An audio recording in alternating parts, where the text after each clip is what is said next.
Bismillahirrahmanirrahim. Assalamualaikum warahmatullahi wabarakatuh. Alhamdulillahirabbil alamin wa bihi nasta'in ala umuri dunya waddin. Wassalatu wassalamu ala al-mab'uts rahmatan lil alamin sayyidina wa nabiyyina Muhammadin wa ala alihi wa sahbihi ajma'in. Allahumma shalli wa sallim ala sayyidina Muhammadin miftahi babi rahmatillah adada ma fi 'ilmillah. Salatan wa salaman daimaini bidawami mulkillah wa ala alihi wa sahbihi. Rabbi syrah li sadri wa yassir li amri wa hlul 'uqdatam min lisani yafqahu qawli wa saddid lisani wa hdi qalbi bihaqqi sayyidina Muhammadin sallallahu alaihi wa alihi wasallam. Alhamdulillah, sama-sama kita bersyukur kepada Allah Subhanahu wa taala yang masih memberikan kepada kita nikmat iman, nikmat Islam, nikmat panjang umur, nikmat sehat walafiat, nikmat taufik, sehingga kita dipertemukan oleh Allah Subhanahu wa taala di masjid yang penuh berkah ini dalam kegiatan yang juga insyaallah diberkahi oleh Allah Subhanahu wa taala. Dan kita berharap agar Allah Subhanahu wa taala terus memudahkan bagi kita kebaikan-kebaikan dan ketaatan-ketaatan semacam ini, sehingga kita menjadi orang yang lebih dekat lagi kepada Allah Subhanahu wa taala. Amin ya rabbal alamin. Selawat dan salam senantiasa kita haturkan kepada junjungan kita Nabi besar Muhammad sallallahu alaihi wasallam beserta seluruh keluarga beliau, sahabat beliau, dan kita berharap agar Allah Subhanahu wa taala memuliakan kita dengan menjadi pendampingnya Nabi Muhammad sallallahu alaihi wasallam di surganya Allah nanti. Amin ya rabbal alamin. Mumpung masih Syawal juga, saya mau mengucapkan minal aidin wal faizin. Minta maaf seandainya selama saya ngisi di sini ada salah omong, ada salah tindakan dan lain sebagainya, mohon dimaafkan yang sebesar-besarnya. Dan karena masih bakal lama di sini insyaallah, insyaallah umur panjang ketemu terus insyaallah, jadi kan kesalahannya bakal terjadi lagi. Jadi dari sekarang minta maaf juga. Jadi jamak takdim minta maaf ya. Minta maaf yang kemarin, sekalian minta maaf yang berikut-berikutnya insyaallah. Mudah-mudahan Allah Subhanahu wa taala menerima semua amal kebaikan yang kita lakukan di bulan Ramadan kemarin, memanjangkan usia kita sehingga kita bisa bertemu dengan Ramadan lagi dalam keadaan yang jauh lebih baik insyaallah. Karena kita sudah lama tidak taklim ya tidak lama, sudah sebulan juga sih, tapi kan lama tidak bahas sirah. Jadi malam ini kita lemes dulu ya, pelemasan dulu, kita pemanasan dulu, bahas sirahnya bulan depan insyaallah. Nah, malam ini kita pemanasan lagi supaya taklimnya semangat lagi insyaallah. Jadi begini, saya mau nyantai aja ya. Begini, selama bulan suci Ramadan kemarin sebenarnya itu kan kita dididik banyak hal oleh Allah Subhanahu wa taala. Dididik itu dengan harapan keluar dari bulan suci Ramadan kita tetap bisa meneruskan hal-hal baik yang biasa kita lakukan selama bulan Ramadan. Maka ada satu ungkapan yang sangat bagus dari para ulama itu yang mengatakan, jangan jadi hambanya Ramadan. Jangan jadi hambanya Ramadan, tapi jadi hambanya Allah Subhanahu wa taala. Karena kalau kita menjadi hambanya Ramadan, berarti kita semangat ibadahnya cuma di bulan suci Ramadan. Begitu Ramadannya habis, ya habis juga semangat ibadahnya. Begitu Ramadannya habis juga istiqomahnya. Begitu Ramadannya habis, taatnya juga ikut habis dengan habisnya bulan suci Ramadan. Tapi kita mau menjadi hambanya Allah Subhanahu wa ta'ala, dan Allah itu kan selalu ada baik di bulan Ramadan ataupun di luar bulan suci Ramadan, sehingga ketaatan kita dengan itu bisa menjadi istiqomah ya.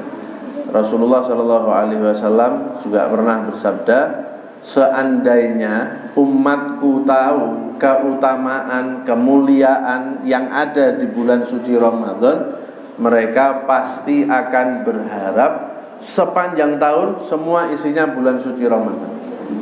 Tapi kan itu tidak mungkin, ya kan? Sudah ada bulan Muharram, ada jatahnya bulan Shafar, Rabiul Awal dan seterusnya. Tapi kata Rasulullah, seandainya umatku tahu mereka pasti akan berharap setiap tahun semuanya bulan suci Ramadan.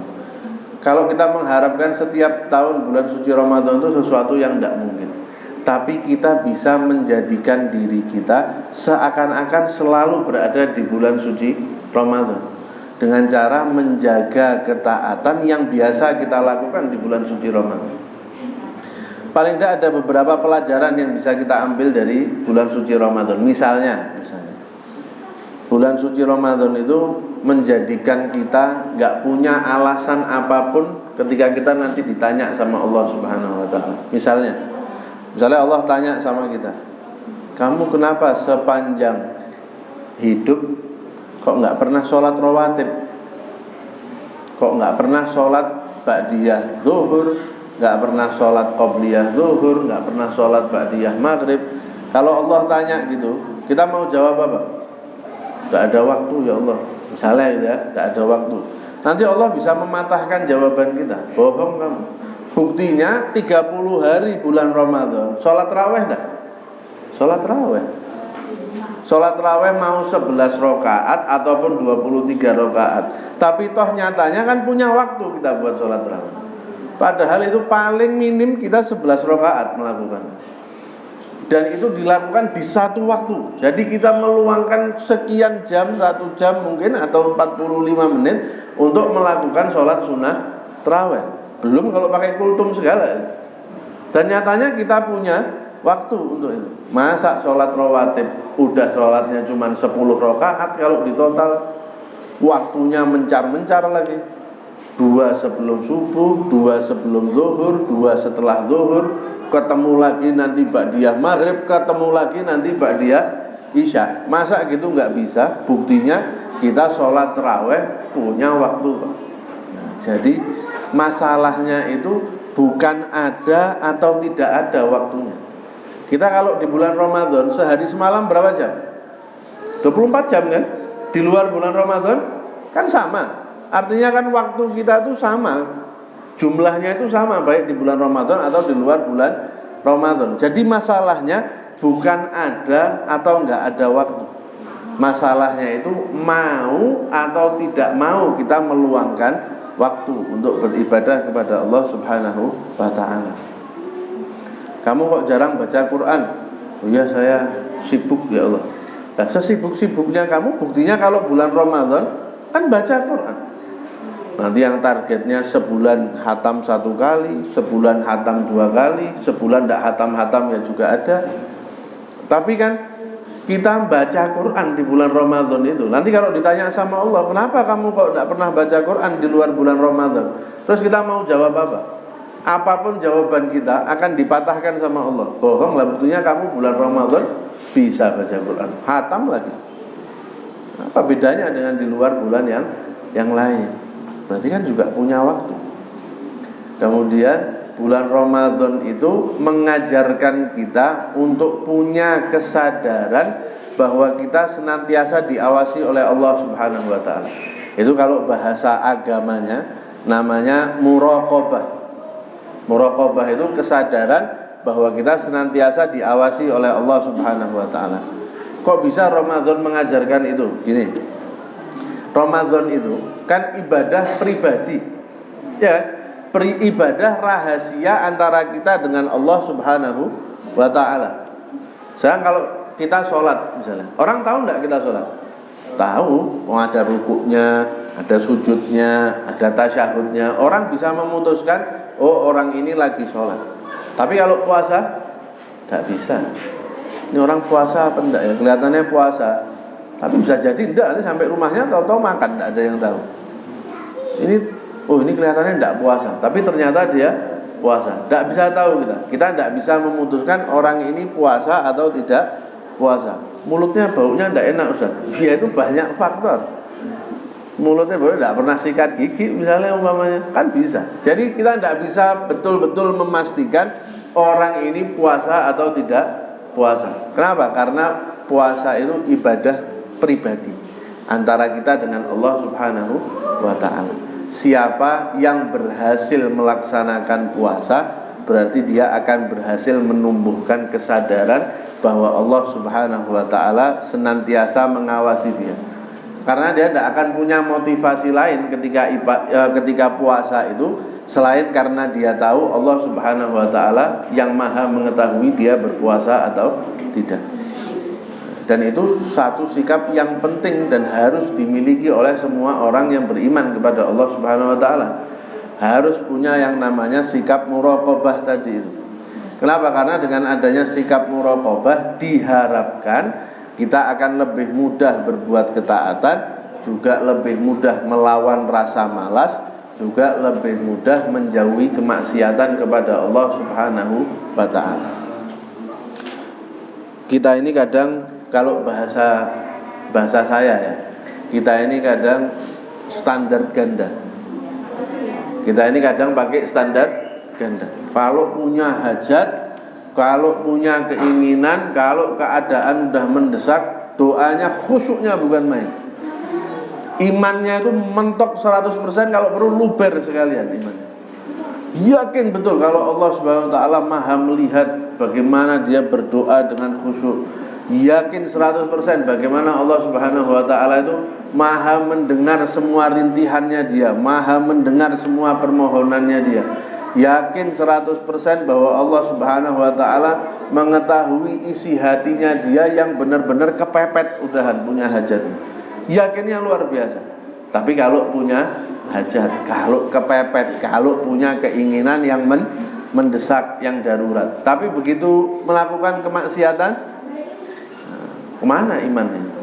Ya kan? Itu tak bilang makanya standar ganda. Kalau punya hajat, muraqabahnya luar biasa. Tapi begitu maksiat, hilang untuk kemana? Padahal Allah juga Maha mendengar semua ucapan dusta yang kita katakan, semua ucapan kotor yang keluar dari mulut kita. Allah Subhanahu wa taala juga Maha mengetahui kemaksiatan yang kita lakukan. Allah Maha mengawasi hati kita yang mungkin ada dengki, yang mungkin ada dendam, yang mungkin ada benci kepada orang lain. Sama. Ketika kita berdoa, Allah Maha mengetahui, mendengar dan melihat. Ketika kita berbuat kemaksiatan, Allah juga Maha mengetahui, Maha mendengar, Maha melihat. Terlalu jauh, Ustaz. Saya tidak nyandak iman saya ke sana. Ini terlalu tinggi pembahasan itu, Ustaz.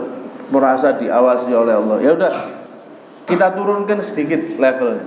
Kalau kita tidak bisa merasa diawasi oleh Allah Subhanahu wa taala, paling tidak kita harus sadar bahwa Allah punya malaikat yang bertugas mencatat semua amal perbuatan kita. Kita mau berbuat kebaikan, Allah Subhanahu wa taala punya malaikat yang tugasnya mencatat amal kebaikan kita. Kita mau berbuat kemaksiatan, Allah Subhanahu wa taala juga memiliki malaikat yang bertugas mencatat amal keburukan yang akan kita lakukan. Kalau kita tidak bisa menyadari pengawasan Allah, paling tidak sadari bahwa ada malaikat yang juga senantiasa mengawasi kita. Kata Allah dalam Al-Quran, tidaklah seseorang itu mengucapkan satu ucapan kecuali sudah ada malaikat yang siap untuk mencatat apa yang keluar dari mulutnya. Dan itu tidak bisa kita suap itu ya. Nanti aja, kamu istirahat dulu aja. Kamu apa nggak capek setiap hari ngikuti saya? Kamu kan capek semua kok saya dicatat. Istirahat dulu, tidak bisa, tidak ada istirahatnya malaikat. Itu digambarkan oleh Allah dalam Al-Quran ketika orang yang banyak maksiat kepada Allah menerima buku catatan amalnya. Kata dia, ya Allah, ini siapa yang nyatet ini? Yang perbuatan kecil, perbuatan besar, semua tercatat detail di buku ini. Tahu gitu saya dulu berbuat baik terus, tapi kan terlambat. Kalau sudah di sana nyeselnya terlambat. Nah kita ini kan banyak dikasih bocoran sama Allah. Nanti di akhirat itu kamu dihitung amalnya, ada ini, kan itu bocoran semua. Tujuannya siap-siap supaya nanti itu di sana ujiannya lulus. Nah kita kalau ujian kan nyari contekan, nyari bocoran.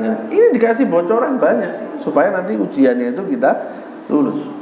Termasuk mengenai malaikat yang senantiasa mencatat semua yang kita lakukan. Tidak bisa juga Ustaz. Saya mau menyadari keberadaan malaikat ini sulit sekali. Ya udah, kita turunkan lagi sedikit. Sadari bahwa kita senantiasa diawasi oleh kematian. Ada tidak di antara kita yang punya keyakinan bahwa saya tidak akan mati? Nek waras kan tidak di sini kan. Berarti kan kalau dia punya keyakinan itu kan agak ada miringnya sedikit gitu loh. Nah, kalau orang waras tidak ada yang berkeyakinan bahwa dia akan hidup selamanya, tidak ada. Karena kematian itu betul-betul kita saksikan hampir setiap hari dengan mata kepala kita sendiri. Berapa banyak kita mengantarkan saudara kita, orang-orang terdekat kita, kawan dan sahabat kita yang ngantarkan sampai ke kuburan. Kita ikut nyolati jenazahnya. Kita lihat sendiri kematian itu di depan mata kita. Dan kita ini kan semua tinggal nunggu giliran sebenarnya. Dan kita tidak pernah tahu kapan kita akan mati.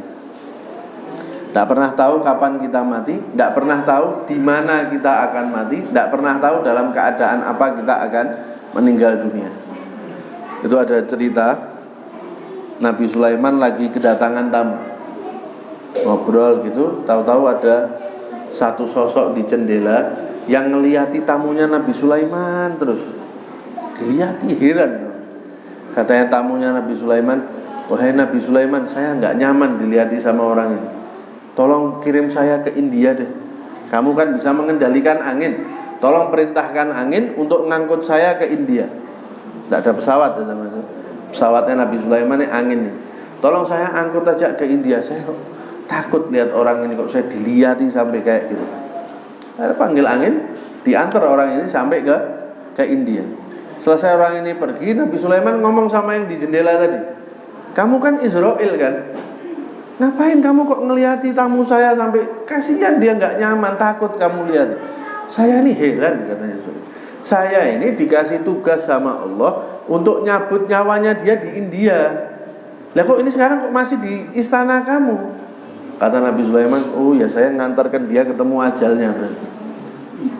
Kalau kita dimanapun kita ditulis akan mati, ya di situ kita mati. Kapanpun kita dituliskan untuk mati, ya saat itu kita juga akan mati. Kita tidak pernah tahu mati di mana, tapi kematian selalu tahu kita ada di mana.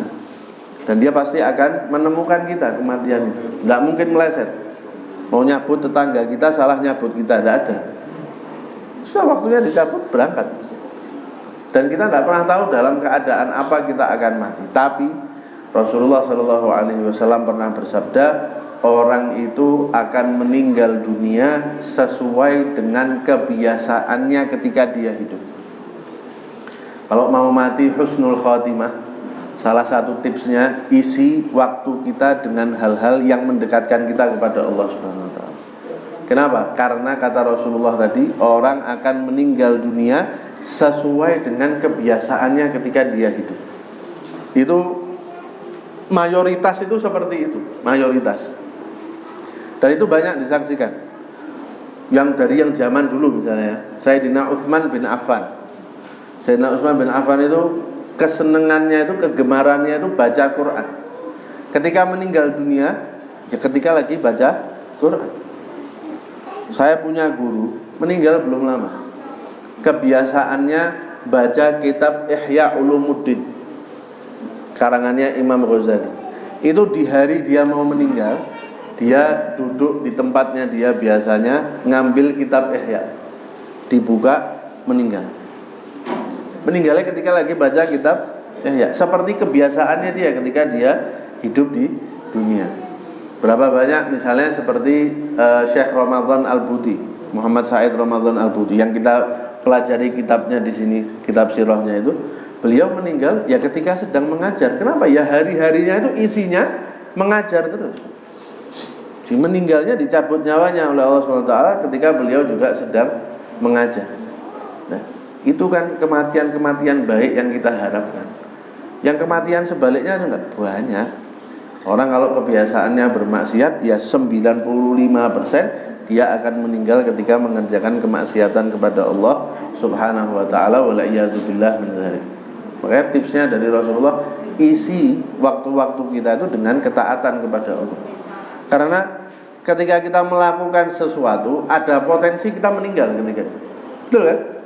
Kata Rasulullah di dalam hadis, kalau saya nyuap makanan, saya tidak yakin makanan ini akan sampai ke mulut saya. Kenapa? Karena proses dari piring diambil dengan tangan terus mengarah kepada mulut. Ini kan semua ada waktunya.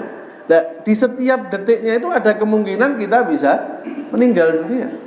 Maka kata Rasulullah, saya ngambil makan, mau saya suap, saya nggak yakin makanan itu bisa sampai ke mulut saya. Kalaupun sampai, saya nggak yakin saya bisa sampai menelan makanan itu. Karena dalam proses ngunyahnya bisa jadi dia meninggal dunia. Makanya kata para ulama, kalau udah tahu gitu, setiap kita mau melakukan sesuatu itu ditimbang dulu. Saya mau melakukan A misalnya. Ini kalau saya meninggal dunia ketika saya melakukan pekerjaan ini, husnul khotimah apa su'ul khotimah saya ini? Kalau saya meninggal dunia dalam keadaan mengerjakan hal ini membahagiakan saya di akhirat atau justru mempermalukan saya di akhirat? Kalau saya meninggal dunia ketika melakukan pekerjaan ini, orang mengenang saya sebagai orang baik atau sebagai orang yang jahat? Kalau seandainya jawabannya, kalau kamu mengerjakan ini kemudian kamu meninggal, husnul khotimah, ya kerjakan, berarti itu pekerjaan yang baik. Tapi kalau kita tahu, kalau saya mengerjakan ini kalau saya mati saya su'ul khotimah, ya jangan dikerjakan. Kenapa? Karena ada potensi besar kita meninggal ketika mengerjakan pekerjaan ini. Dan tidak ada malaikat Israel yang tidak pakai sopan-sopan kalau sama kita ya. Ketok rumah kita dulu, assalamualaikum, saya Israel, minta izin mau nyabut nyawa. Tidak ada. Kita bukan Nabi Muhammad SAW. Kalau Rasulullah, malaikat Israel minta izin dulu. Ketok rumahnya, dibukai sama anaknya Sayyidah Fatimah. Nanti ya, sininya besok lagi aja, ayah saya lagi sakit. Dipikir tamu. Besok aja lagi kesininya, abah saya lagi sakit. Itu tutup pintunya. Kata Rasulullah dari dalam, Fatimah, siapa tadi yang ngetok? Tidak tahu, itu tadi ada orang kelihatannya mau bertamu. Tapi saya bilangi ayah saya lagi sakit, jadi saya suruh besok aja. Loh, bukain, itu malaikat Israel, kata Rasulullah. Jadi diketok suruh pergi itu ya nurut malaikat Israel. Begitu masuk, terus ngomong sama Rasulullah, ya Rasulullah, Allah Subhanahu wa ta'ala memerintahkan saya untuk memberi kamu pilihan. Bukan memerintahkan saya untuk mencabut nyawa kamu lah, untuk memberi kamu pilihan. Kalau kamu masih mau hidup, diberikan kehidupan oleh Allah. Tapi kalau kamu mau meninggal dunia, saya cabut nyawanya. Itu dikasih pilihan. Kalau kita gebuki sisan mungkin sama mereka. Mati ya mati kalau kita tidak pakai terus pulau nuwun tidak pakai. Tapi ngasih tanda ngasih uban. Ya, orang nanti mulai beruban. Oh, ini sudah tanda dari malaikat Israel. Sergepo ngaji, sergepo ibadah. Oh, ini sudah badannya mulai sering tidak fit. Ya sudah, itu sudah tanda-tanda dari malaikat Israel. Penglihatan mulai kurang tajam. Ya sudah penglihatannya tajam, tidak pernah dipakai ngaji misalnya. Ini penglihatan mulai kurang bagus, ya sudah dipakai ngaji. Mungkinan sebentar lagi. Tak nakut-nakuti loh ini ya. Dah umur panjang sehat afiat insyaallah ya. Gitu. Jadi kalau kita tidak bisa muraqabah, merasa diawasi Allah, tidak bisa merasa diawasi oleh malaikatnya Allah, ya paling tidak kita harus menyadari bahwa kematian itu sewaktu-waktu pasti akan datang menjemput kita kapan saja dan di mana saja kita berada. Nah, puasa mengajarkan kita itu. Seperti kita bilang tadi, karena puasa adalah ibadah pribadi antara kita dengan Allah Subhanahu wa ta'ala. Kemudian apa sih tujuan akhir yang ingin dicapai dari puasa itu? Tujuannya kan la'allakum tattaqun, ya, supaya kamu menjadi orang yang bertakwa. Orang kalau bisa mencapai derajat takwa kepada Allah, maka dia adalah orang yang hidupnya paling nyaman di dunia dan di akhirat. Kalau kita mau buka Al-Quran, kemudian kita lihat berapa banyak janji baik yang Allah berikan kepada orang yang bertakwa, aneh kalau kita tidak mau jadi orang bertakwa. Misalnya Allah Subhanahu wa ta'ala bilang dalam Al-Quran, siapa yang bertakwa kepada Allah, semua masalahnya akan Allah beri solusi. Hidup kita ini banyak masalah enggak? Tidak dijawab aja udah kelihatan. Pasti banyak masalah itu. Kalau duduk bahunya mulai melorot, mau senyum narik pipinya tuh susah narik bibirnya, mata sayu, mau ngangkat itu ngangkat alis, walhasil kelihatan betul lah permasalahan dalam hidup kita, bahkan tanpa perlu kita ceritakan. Nah, mau solusi tidak dari permasalahan itu? Gampang kata Allah, jadi orang yang bertakwa, Allah nanti yang kasih solusi. Kata Sayyidina Abdullah bin Abbas, sahabatnya Rasulullah SAW, kalau langit runtuh menimpa bumi, kalau langit runtuh menimpa bumi, ada jalan keluar enggak buat kita? Langit gedenya segitu, runtuh menimpa bumi, ya rata. Semua pasti rata, tidak ada celah untuk kita keluar. Tapi untuk orang yang bertakwa, Allah akan kasih jalan keluar. Beliau mau menggambarkan sesulit apapun, sekompleks apapun permasalahan yang kita hadapi, kalau kita takwa, kalau kita dekat dengan Allah, itu solusinya di depan mata sudah. Tapi catatannya jadi orang yang bertakwa. Allah bilang, wa yarzuqhu min haitsu la yahtasib. Allah akan kasih dia rezeki dari arah yang dia enggak sangka-sangka. Kerjaannya apa, nanti datang rezeki dari mana, datang rezeki dari mana. Itu untuk orang-orang yang bertakwa. Kata Allah dalam Al-Quran, surga itu dipersiapkan bagi orang-orang yang bertakwa. Jadi tiket mau masuk surga, tiketnya adalah takwa. Takwa itu apa sih? Menjalankan semua perintah Allah, menjauhi semua larangan Allah semampunya. Itu yang penting itu ada pada kata semampunya. Ketika turun ayat Al-Quran, ya ayyuhalladzina amanu taqullaha haqqa tuqatih. Wahai orang-orang yang beriman, bertakwalah kepada Allah dengan ketakwaan yang sempurna, yang sebenar-benarnya. Kata sahabat Rasulullah, tidak mungkin. Kalau kita mau takwa yang sempurna, ya berarti kita tidak pernah maksiat sama sekali. Itu baru takwa yang sempurna. Sedangkan siapa ya Rasulullah orang bisa gitu? Kita semua ini kan pasti ada masanya berbuat kemaksiatan kepada Allah Subhanahu wa ta'ala. Ini tidak mungkin dilakukan perintah Allah ini, ketakwaan yang sempurna. Turun ayat berikutnya yang menjelaskan maksudnya Allah tadi. Wahai orang-orang yang beriman, bertakwalah kepada Allah semaksimal mungkin. Artinya semampu kalian, sesuai batas kemampuan kalian. Itu sudah diterima oleh Allah Subhanahu wa ta'ala sebagai bentuk ketakwaan kita kepada Allah Subhanahu wa ta'ala. Jadi Allah, saya sering bilang gini, Allah itu tidak pernah mengharapkan kita menjadi hamba yang tidak pernah berdosa. Tidak. Yang tidak pernah berdosa itu malaikat, nabi, rasul. Kita ada yang malaikat di sini? Tidak ada. Ada yang nabi, ada yang rasul, kan tidak ada. Artinya Allah Subhanahu wa ta'ala tidak mungkin mengharapkan kita menjadi orang yang tidak pernah berbuat dosa. Karena settingan kita, pengaturannya kita ini ya kadang berbuat taat, kadang berbuat maksiat. Itu pengaturannya dari sana sudah begitu. Tapi yang Allah harapkan dari kita adalah kita semaksimal mungkin menjauhi kemaksiatan kepada Allah Subhanahu wa ta'ala. Kalau nanti setelah kita menjauhi kemaksiatan dengan sekuat tenaga, ternyata masih berbuat dosa juga, di situ peran taubat kepada Allah Subhanahu wa ta'ala. Jadi bukan kita itu diharapkan jadi orang yang tidak pernah berdosa, tidak mungkin.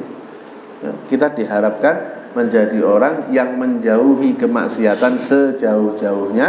Kalau toh pada akhirnya tetap kita terjebak berbuat kemaksiatan, buru-buru bertaubat kepada Allah Subhanahu wa ta'ala. Allah ketika menceritakan mengenai hamba-hamba pilihan Allah, itu salah satu sifatnya, kata Allah, kalau mereka menzalimi diri mereka sendiri, artinya mereka berbuat kemaksiatan, mereka segera ingat kepada Allah dan memohon ampun kepadanya. Berarti berbuat dosa? Berbuat. Tapi bedanya orang-orang pilihan itu berbuat dosa, terus segera sadar bahwa dia berbuat kesalahan, segera mohon ampun kepada Allah, segera berbuat baik untuk menutupi kesalahan yang barusan dia lakukan. Itu orang-orang pilihan Allah Subhanahu wa taala, bukannya orang yang tidak pernah berdosa. Diriwayatkan dalam sebuah riwayat, kata Rasulullah atau kata Allah Subhanahu wa taala, kalau seandainya tidak ada orang yang memohon ampun kepada Allah, Allah akan menciptakan makhluk yang berbuat dosa kemudian memohon ampun kepada Allah.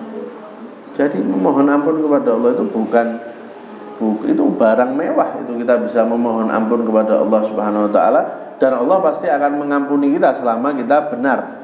Ya, selama kita bersungguh-sungguh melakukan itu. Di antara syarat yang harus dipenuhi dalam bertaubat, taubat itu kan ada syaratnya.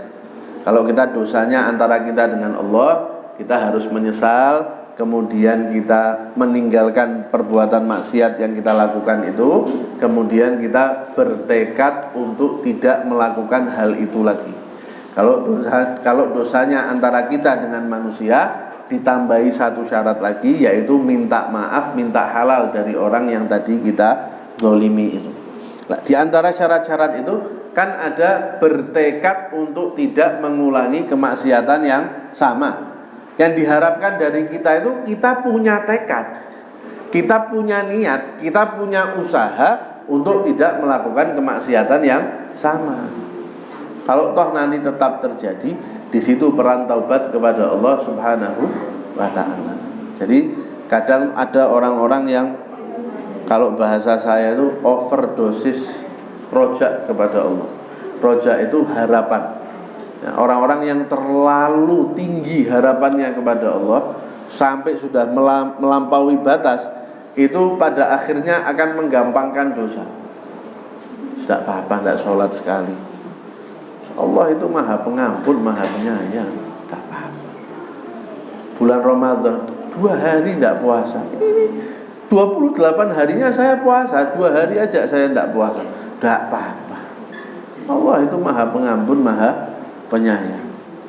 Tidak usah sholat, nyuri 200.000, tidak ada 200.000, sepele itu, uang kecil itu, uang receh 200.000, tidak apa-apa. Allah maha pengampun, maha penyayang. Lah ini orang yang terlalu tinggi harapannya kepada Allah hingga akhirnya dia menggampangkan kemaksiatan.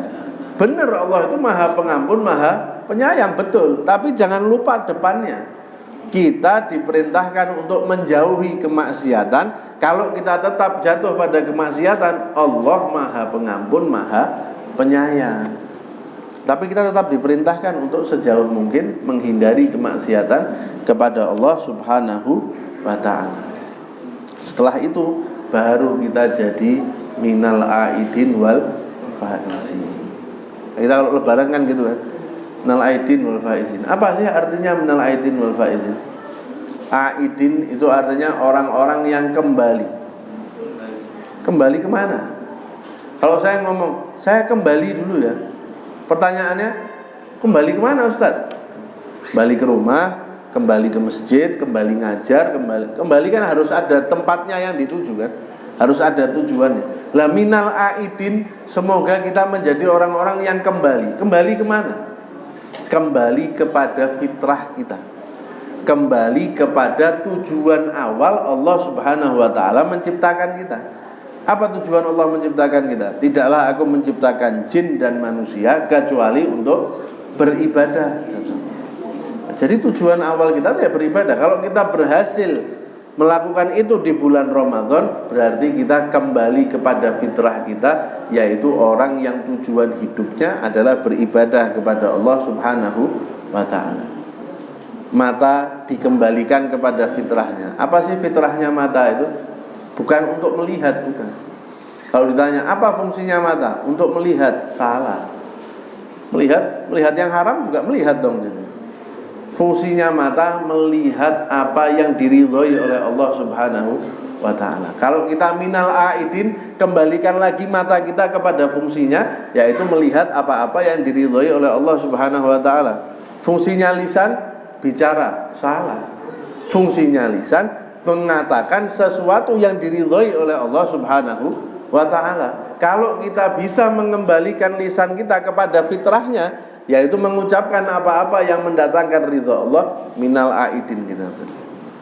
Kalau kita bisa mengembalikan telinga kita, tangan kita, kaki kita kepada fitrahnya, kepada tujuan penciptaannya, yaitu untuk mendatangkan keridhaan Allah, minal aidin kita berarti sekarang. Kita menjadi orang-orang yang kembali kepada fitrah kita, kepada tujuan awal Allah Subhanahu wa taala menciptakan kita. Kalau sudah minal aidin wal faizin. Faizin orang-orang yang sukses, orang-orang yang beruntung. Kalau kita berhasil mengembalikan diri kita kepada fitrah, maka kita akan menjadi orang yang beruntung, beruntung di dunia dan pasti juga beruntung di akhirat. Nah, orang kata Allah yang nanti beruntung di akhirat itu adalah mereka yang menghadap Allah biqalbin salim, dengan hati yang selamat, hati yang bersih, tidak punya dengki, tidak punya benci, tidak punya hasad dengan orang, tidak punya niatan buruk dengan orang lain. Ini orang yang punya hati bersih, mereka nanti yang akan selamat ketika menghadap Allah Subhanahu wa taala. Latihannya di mana punya hati bersih? Di bulan suci Ramadan kemarin. Makan, minum, halal enggak? Halal kan? Ini sekarang ada teh. Saya minum halal enggak? Halal. Tapi ketika kita bulan Ramadan, kalau saya minum teh ini boleh enggak? Ya kalau siang kan enggak boleh, saya puasa. Kata Allah ibaratnya ini ya, Allah mau ngajari kita, kamu yang halal aja bisa menahan diri, masa yang haram enggak bisa?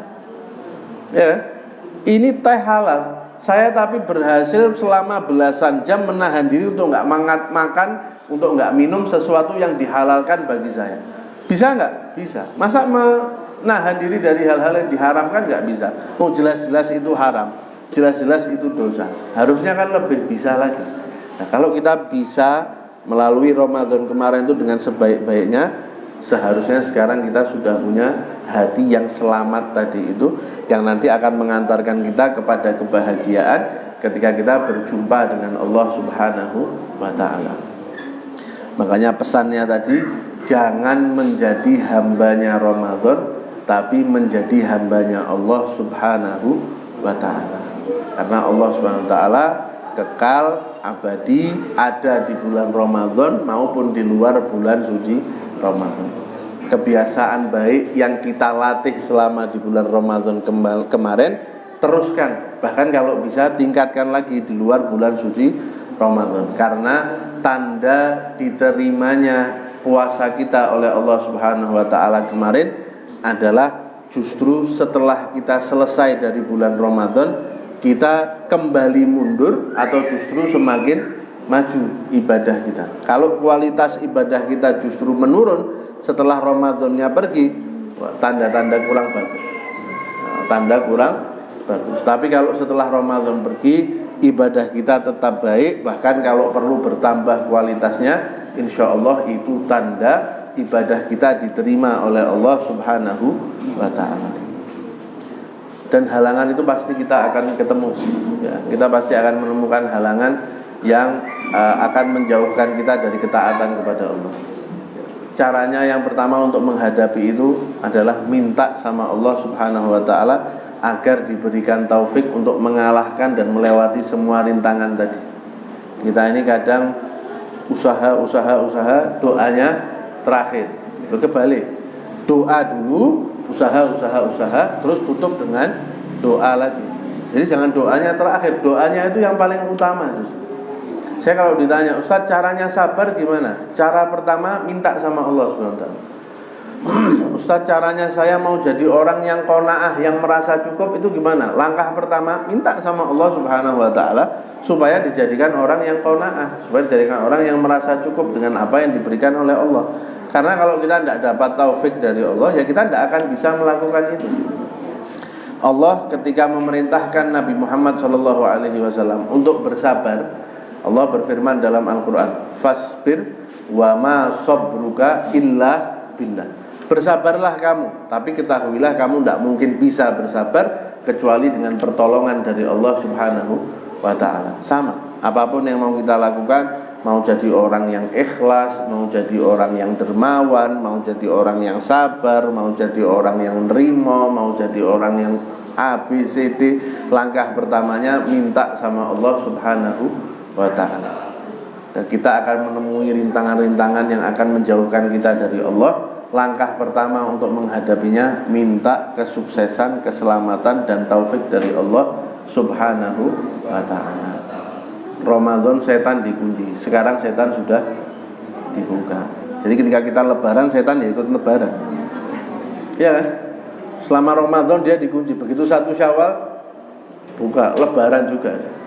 Bedanya kalau setan lebarannya alhamdulillah saya bisa kembali menggoda orang untuk bermaksiat. Tapi kalau orang yang beriman, alhamdulillah saya melewati bulan suci Ramadan mudah-mudahan dengan kebaikan. Ya, kalau ada orang masuk lebaran, alhamdulillah tidak puasa lagi itu sudah. Ya itu kemungkinan lebarannya bareng sama, aku tidak ngomong ya, saya cuma ngomong bareng sama yang teruskan kan jamaah tadi sama setan. Nah, jadi lebarannya bareng, kita tidak pernah beda. Kalau lebaran kita sama setan, insya Allah harinya sama terus. 1 Syawalnya ya sama terus hari itu. Jadi tinggal sekarang tugas kita adalah mengevaluasi lagi ketaatan kita selepas bulan suci Ramadan.